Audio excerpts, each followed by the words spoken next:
again, Amanda, and today we're going to do a battle, but we're also going to open some packs. So let me go here into my collection, and we'll take a look and see what I have on here. If I have anything to open, I'm pretty sure I do. If not, I do. I have some Sun and Moon Burning Shadows to open for you guys. I saved them specifically for the video. So let's see what we can get here. Alright. Nice, that's not too bad. We've got a reverse hollow Diancie and a non-hollow rare Shiinotic. Nothing new. We'll go ahead and open up our second pack here.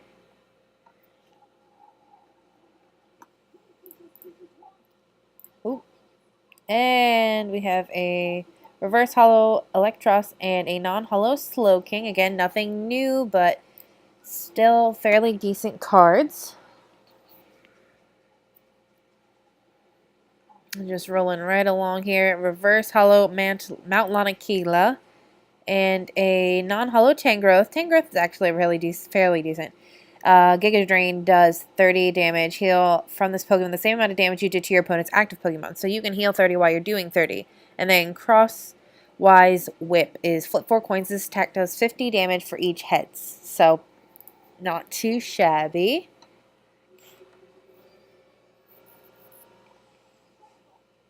Alright. We've got reverse hollow Malamar and non-hollow Scolipede. We've got to get something good out of these. I mean, it's 10 packs.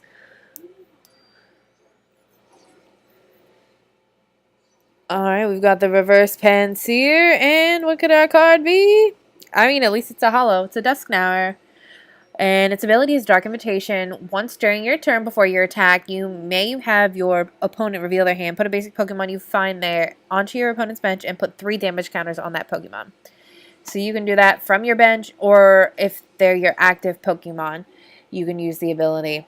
And then Mind Jack does 30 plus. This attack does 30 more damage for each of your opponent's bench Pokemon. So that's where Dark Invitation really plays well with you. The more they have on their bench, the more damage you can do.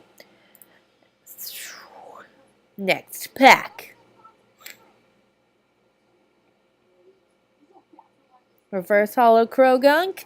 And there we go. Noivern GX. Not too bad. Distort. Your opponent can't play any item cards from their hand during their next turn. And then Sonic Volume. Your opponent can't play any special energy cards from their hand during their next turn. So, I mean, the damage is nice. It's 50 and 120. And then there's Boom Burst GX, which this attack does 50 damage to each of your opponent's Pokemon. Don't apply weakness and resistance for bench Pokemon, and you can only use 1 GX move per turn. So that Boom Burst is actually a fairly nice GX move. I'd say that's a good one to use to help knock out as many as possible, especially when they just have basic Pokemon on their bench. Alright, we got Plumeria and non-hollow Butterfree. Let's keep going here, guys. We're doing fairly well. Could do better, could do worse. And our last card here, hollow, non-hollow. I think it's hollow. I can't tell. Passimian, Punch for 30 and Intentional Grounding. Discard a Pokemon tool card from your hand. If you don't, this attack does nothing. So, not the strongest card in the Pokédex there, but hey, what can you do? Let's take a look here and see what kind of magic we can pull. Oh, a Beware, and then our last pack magic, guys. This is where it truly counts. Can we get a Rainbow Hollow? We can get a Reverse Hollow Araquanid and a Golisopod GX, which is actually a fairly sought-after card in this game, and here's why. First impression, if this Pokemon was on the bench and became your active Pokemon this turn, this attack does 90 more damage. So right off the bat, you can do 120 if you have an energy on this Pokemon. Unless it's a GX, EX, or Mega, I don't know a whole lot of cards that are going to have a lot of hit points over 120. They're kind of far and few between. And then we have Armor Press. During your opponent's next turn, this Pokemon takes 20 less damage from attacks. And then Crossing Cut GX. Switch this Pokemon with one of your bench Pokemon. and it does 150 damage. So if you are looking to do big damage, but you want to save your Gliscopod for the next attack, then you just go ahead and do that GX move. But you can only do it once. Alright, let's see if our guy here's ready. Okay, let's do it. So I'm doing HeilHelimon is who I'm going to be battling right now. This is a new guy. I have no idea. He said he's going to do an expanded deck. I have no idea what his decks look like. I haven't really talked to him as much as I've done with the Thanos 101. So I don't really know what to use to fight him. I have a handful of decent stuff, but I think what I'm really going to do is I'm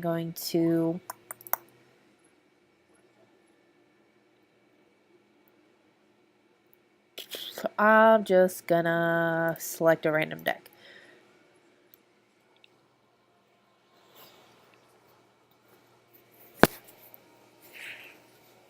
Most of mine aren't named, so I have a really hard time, aside from seeing what type is in them, knowing what's in them, I'm not sure. Oh, that's a fancy little kitty cat hat there.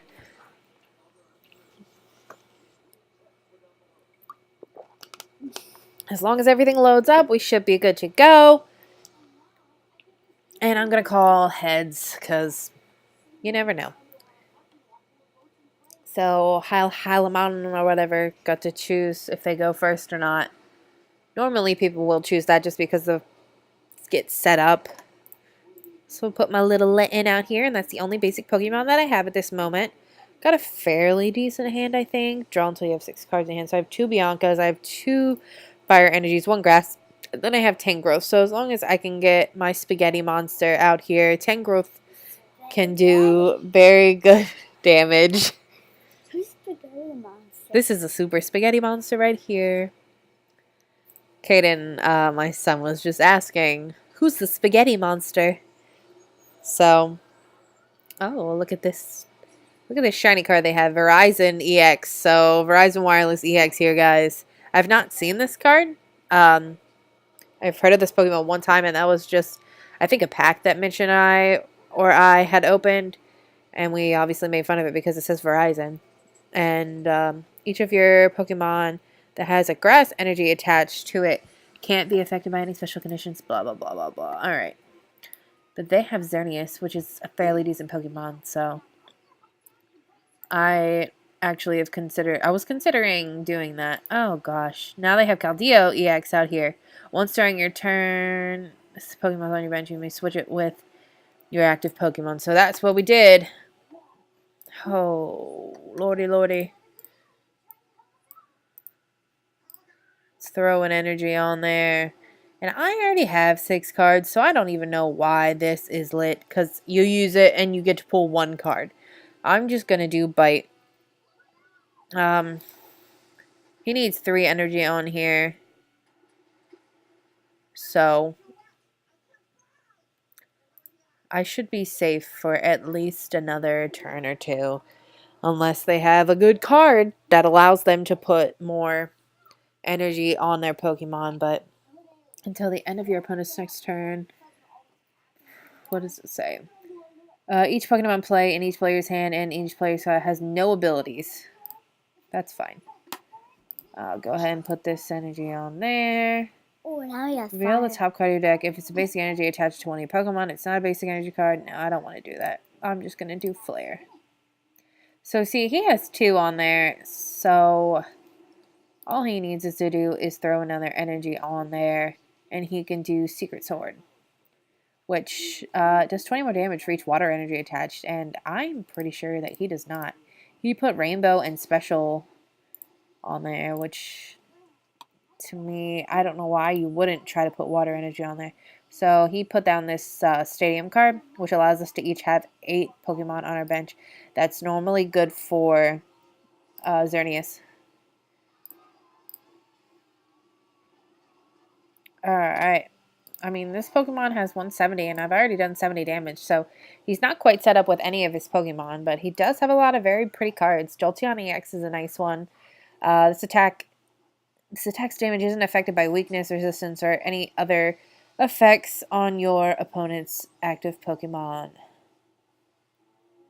So, and then during your opponent's next turn, prevent all damage done to this Pokemon.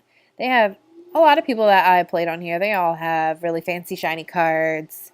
They want to have hollows for all of their cards. I'm not like that. I just kind of throw my decks together and hope for the best. So something just happened here where he just switched out and then that just went back into his hand. It was like some magical, mystical thing.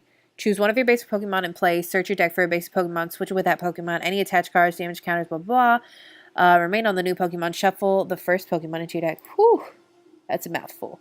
So now I got Jolteon out here. This person really has an interesting way of playing. So I assume, not 100% sure, since the card went back in their hand, I'm not sure if it comes back out if it's going to have those damage counters on it or not. But we're going to have to wait and find out.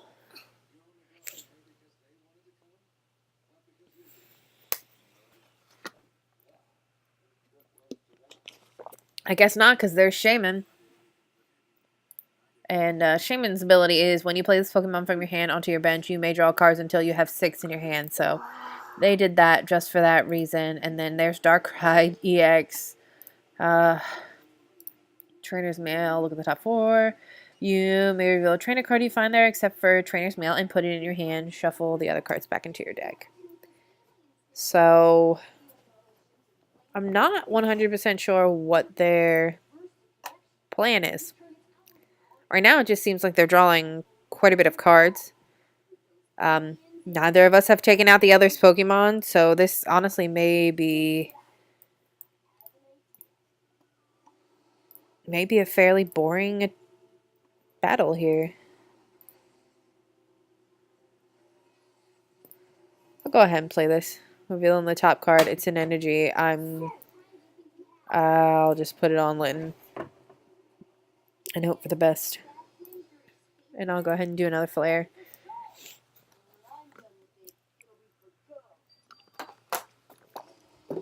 As far as pulling Pokemon, I am not doing very well, but I'm just going to roll with it. So they put on... Oh, little glitchy here. They have a double colorless energy and a special energy. So, yep, they were setting this up. And it's going to do 30 more damage for each different Pokemon on their bench. So there's 1, 2, 3, 4. So that's 4. And as it says on here, 4 times 30. And if you could do math, it's 120, 130 with the 10 on there. So we're going to have to say goodbye to our lovely little Litten if they do that attack. And then we'll have to bring up Morlul. Hopefully we can do something. Maybe we can put flickering spores to work and... Because I really don't have much else to work with here. I'm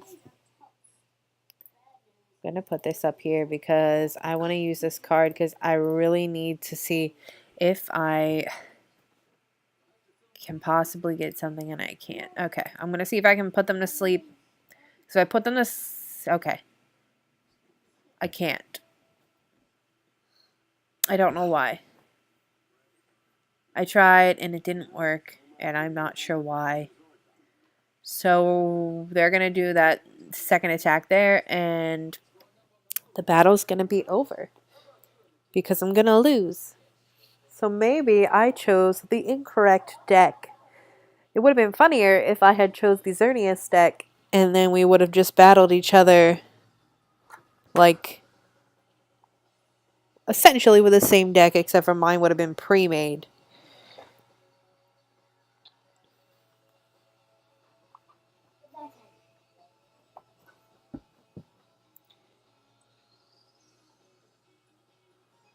Anyways, if you guys haven't checked out our Shining Legends Elite Trainer Box openings, you definitely should. We had the most incredible pulls that we have ever had from both of those on our YouTube channel.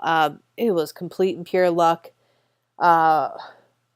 I don't know how we can get any better than this. Look, and here's another beautiful card here. We got Hoopa that he just pulled. Oh, and I missed this one. Ho-Oh EX. Look at all these colors, guys. It's magnificent. And I don't know what they're trying to set up. I know that they can just take out my Morlul and call it a day. I have nothing on my bench to save me.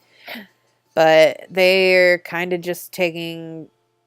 Oh my gosh. Another Shaman, Jirachi, Latios. This deck is packed. This is very similar to how Mitch has one of his decks set. There's a lot of full arts. I mean, not saying that Mitch has full arts and all that jazz. I'm just not 100% sure why they don't just take the opportunity and just wipe me out. But there we go. I guess they were trying to get their bench full so that they could do as much damage as possible. They might be doing a challenge where they need to meet a certain amount for fairy Pokemon. Alright, so I only did 90 damage. My MVP was Litten. And I didn't actually get a chance to flip any coins to say whether or not I had heads. So we're done there.